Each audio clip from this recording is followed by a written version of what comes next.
Hey everyone, we're back with another video in the middle of nowhere once again. A little format just came from this little birthday party that we were having, and yeah, I just decided to create another YouTube video. And in this video, I'll be talking about why people, I've been learning a lot about business, understanding more how to create effective solutions. And in this one, I'm going to talk about people don't buy right away, they follow a journey, and what that journey is, the different stages of the buyer's journey. As you may have heard in business, there's a buyer's journey that takes you from when you first contact them to nurturing them into actually making a sale. It's a funnel and it's a buyer's journey throughout it all. And you need to build a personal relationship with the buyer if you want repeat sales, if you want repeat customers, and if you want a good relationship with the people you sell things to. So yeah, every customer goes through distinct stages before trusting you enough to buy. You have to understand this journey so you can actually convert more prospects into loyal customers. So enough ado, let's get started with this presentation. It'll be short and quick. So yeah, let's get into the juice. So the customer journey overview. There are 4 main parts. Of course, they can always be broken down into even more smaller segments. I may make a business course where you break things down into true details, but as you heard the 80-20 rule, 20% of the work gives you 80% of the results, and these are the 4 things that will give you 80% of the results. So first we have the awareness stage, the interest, the buyer's decision, and finally when they take action. You see, your marketing strategy should guide them through each stage. This is the path every buyer takes. Whether they're buying a $5 product or $50,000 service, they will always go through this. But maybe the barrier of difficulty of someone actually purchasing something of a $5 product is way easier than a $50,000 service. It takes a lot more nurturing for a $50,000 service, a lot more relationship built, and a lot more trust. So to begin, we have the awareness. This is when the buyer is starting to finally hear about you. They just got to know your brand, and they want to know more about it. They don't really express an interest, they just heard about it, and later, when they actually need it, they will remember you. Eventually, as you nurture them through videos, show them that you have a solution to the problem that they have, they become interested. They take an interest for the product, and so now they consider it. Out of the countless brands, you might be one of them that they might purchase from. And finally, there's the decision stage. This is a crucial part, whereas out of all of the different competitors that you have out there, out of the different people, out of the different solutions that they possibly could choose from, why will they choose you? Why do they choose your brand over everyone else's? Is it the service? Is it your relationship you built? Is it a combination of both? Remember, decision is, in my opinion, might be the most crucial part. You gotta have a special offer, something that really pulls you away from everybody else and puts you in a blue market ocean. Finally, there's action, which is where the money's made. This is the best part. When you see that transaction, click, hit the bank account, and you're like, wow, we actually did it. I was able to make a sale from one of my products. It's an amazing feeling, and it's always a lot of pleasure that comes out, from having seen your first sale. And yeah, so keep these in mind as we go on throughout this presentation.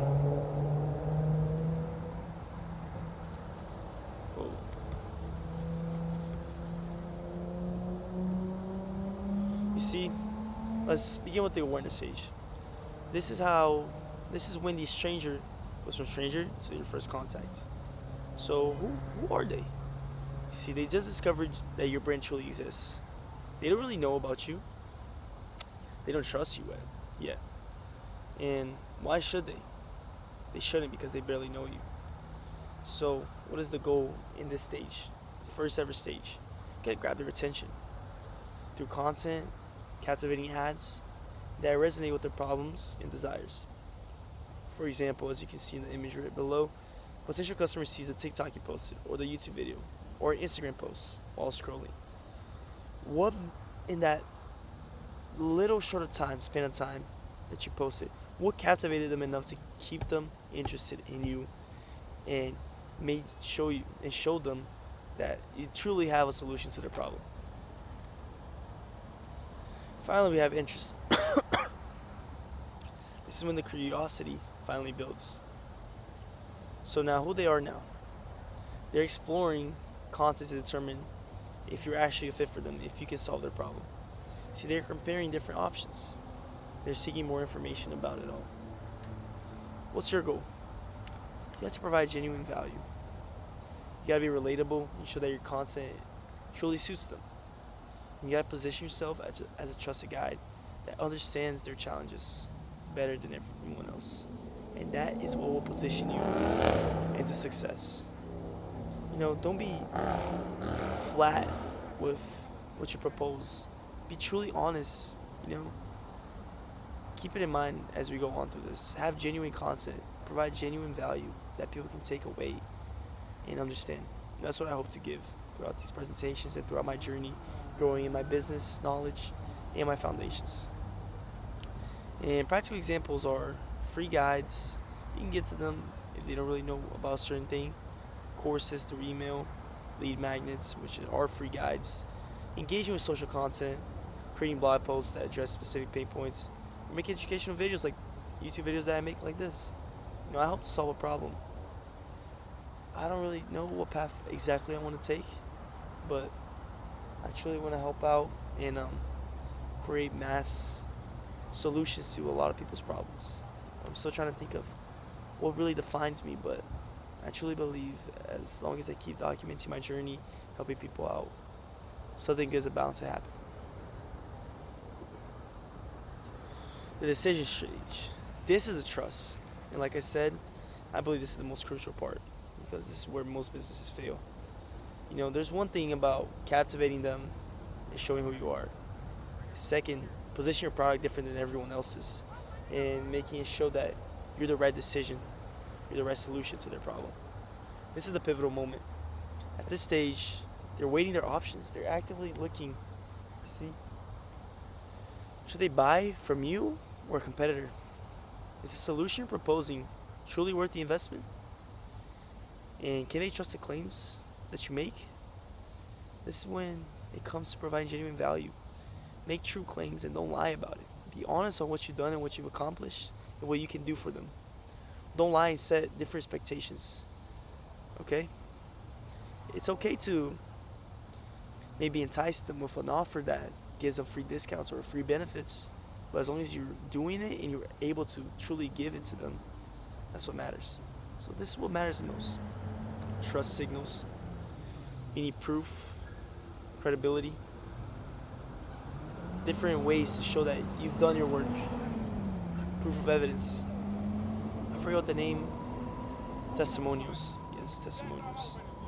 And you have to show how you're different than everyone else. How can you position yourself in a market that is just you and that you're the only right solution to the problem that the customer is facing, the prospective buyer is facing. Or two, case studies, testimonials. Those are so powerful. Seeing that other people have tried your solution and they've gotten results is truly one of the most strong arguments you can make for your brand and really bring people over into believing that you truly have a solution to their problems. And you need clear differentiation. You see, you can also have comparison charts, guarantees on your offer, making sure that if they truly buy from you, they're guaranteed to have this or you'll work until you finally get this. And transparent pricing, be honest. Tell them how much it's going to cost. Don't lie to them, say it's $5 and then charge them with a $1,000 bonus fee. That's not how it works. You got to be genuine in everything that you do. Be transparent in your pricing and what you do. Finally, we have the action where they buy the product. See, your goal, you gotta make the purchasing frictionless, exciting, and making sure and reassure them that they made the right decision and that they don't have no doubts about what they're doing. Following me? You gotta make sure that what you're doing, it won't take effort on their part. The more doubt that they pose within themselves, the more difficult it becomes for them to buy. For example, things that work when they buy is one-click checkout options, where all they need to do is input one thing and boom, they purchase the product. Money-back guarantees, which means if the product is not good enough, you'll fully refund them and they don't pay a cost. They just see how it works and they liked it, they continue. If they don't, they get a refund. Immediate access to purchases. This is when servicing clients becomes super important, because if you don't have a digital product yet, you're actually proposing a service, you won't automatically fulfill their service, their request. That's when effective onboarding procedures come through. As soon as they purchase, they get a welcome email with forms of making them sign things to evaluate what they need and what you'll need from them, so you can propose such said outcome. A clear onboarding process, from email to form to send through to analyzing to actually making it happen. You need a clear onboarding process. You hear that? You need it so you can make it frictionless. You can help people out. Don't make them purchase something and then just tell them, hey, take my word for it. No, you show them that you're truly there to help out, and you're going to make sure that the service gets completed. Finally, there's beyond the funnel. After you get them to purchase, this shouldn't be the last time. Of course, you shouldn't just steal their money and just keep them coming back and buying. But you want to make them repeat buyer, and you want to upsell them on different things, different purchase options. See, beyond the funnel, you need retention and you need loyalty. You need to build that. You need to build a client base of people that truly trust and love your products, because that's what success comes from. It's building something that you love and people will love as well. First-time customer, one that completed one purchase but doesn't have the loyalty yet. They're still evaluating their experience. They don't know yet, but I'll guarantee you one thing: the one purchase, if it's good and you have something to upsell them on or keep them buying, if you truly made the right decision, you onboarded them correctly, you fulfill their service with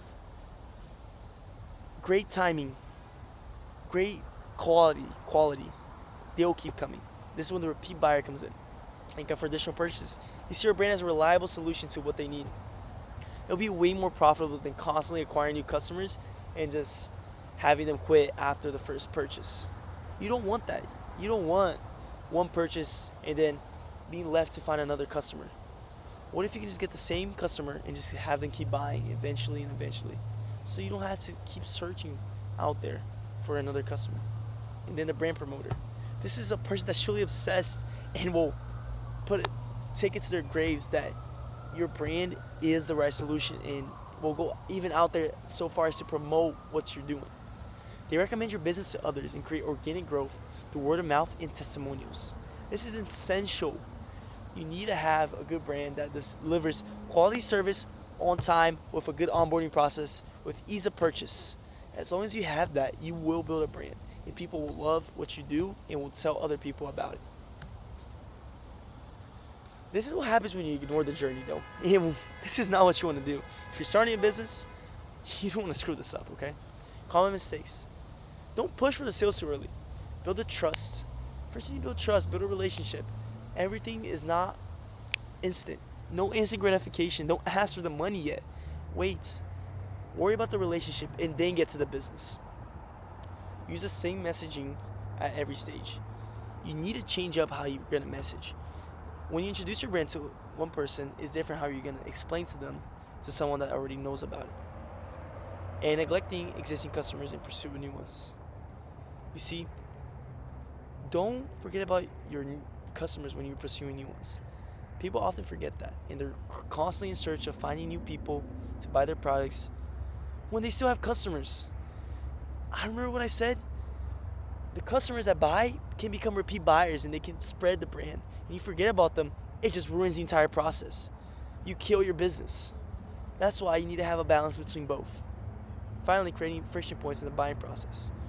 You don't want to create doubt when they purchase.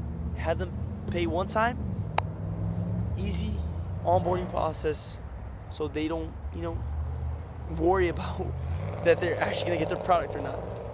The results, if you ignore this journey: low conversion rates, customers that abandon your brand, high ad costs, and your funnel will die before it even reaches the end. There will be leaks and holes in your funnel, which will prevent them to actually completing the process, and you don't want that. That's why you can't ignore this. This is how to optimize the funnel. This is where we get more specific, which is what you don't need to worry about if you're just starting your business. But if you have a recurring business, This is something great for you to take. Remember, optimization. You gotta measure what matters. You gotta keep KPIs active and understand that there's different metrics that will help you out and will boost your credibility. Awareness metrics. You gotta track your reach, your impressions, your engagement rates, the initial touch points. See how many people you're reaching and how many people are engaging with your content. It's different between getting reach and getting people to see your stuff and getting people to actually actively like, comment, share, repost your things. Are you reaching out to enough people who match your ideal customer profile? Interest metrics, secondly. You gotta see the engagement, the time on page, how many people download the guides that you give them, and how many people open up your emails. Do they show curiosity? Do they show interest? You need to make sure that they're truly showing that they're interested in the product that you're providing. The decision metrics. You see, there's different metrics for every part. Awareness, interest, decision, and action. So, you gotta monitor the case study views. See how many people visit the pricing page to see the cost is good, the offer is good, the demo requests, how many people have been in the cart, where are people getting stuck and where are they falling. Measure the metrics and see where people fall off. See where the hole or where the leak of the funnel is and fix it. Put some duct tape. Get a new funnel. Fix it up. You see, where are people getting stuck and where can you fix it to actually get customers? Finally, action and beyond. Track your conversion rate. You see, track conversion rate, average order value, and repeat purchase rate in your customer lifetime value. How valuable are your customers to you truly? See how many people are converting. See how much the total cost of your things are. See the repeat purchase rate, the customer lifetime value, and how valuable are your customers. See at the end, how much truly profit are you making at the end of this? You know, how much profit do you make from a certain value, a certain thing? See the costs and see if you're able to make some money off of the customer. Main takeaway is you gotta identify your biggest drop-off points. You gotta focus on optimization efforts, and then you'll have maximum impact on what you do. To close off, guide them through the journey. Strangers won't become buyers overnight. Stop reaching for instant gratification. You don't want that. You gotta move them through a predictable journey from awareness to action. And you have to guide them step by step, providing the right content, trust signals, and the right experiences at each stage. You gotta map your current marketing to each journey stage. Identify the gaps where you're not accurately supporting customers. Create content and processes to strengthen the weak points. And measure the progress with metrics. Okay? Map your current marketing. See where they're at. Understand where the ads, where they reach, the long form content, to them seeing your landing page, to them actually buying. See the funnel. See how they're doing. See the gaps or where they're lacking, where people are falling off. Create content and process. Fix up the funnel so you can fix the weak points. And measure the progress. If you're not tracking, you're slacking. Always track so you can have the max efficient benefits of everything that you do. This video is getting kind of long, and I feel like I try to provide as much value in around 20 minutes as I possibly could. I hope there was a lot to take away from this, and I hope to grow in business as well. I hope to become successful one day. I don't hope, I will become successful. That's what you got to think. You will, and I will. I will own my own law firm. That's my big goal, corporate law. I'm not 100% sure yet, but I'm feeling good, and I understand that, yeah. So, thank you guys. You guys have a good one.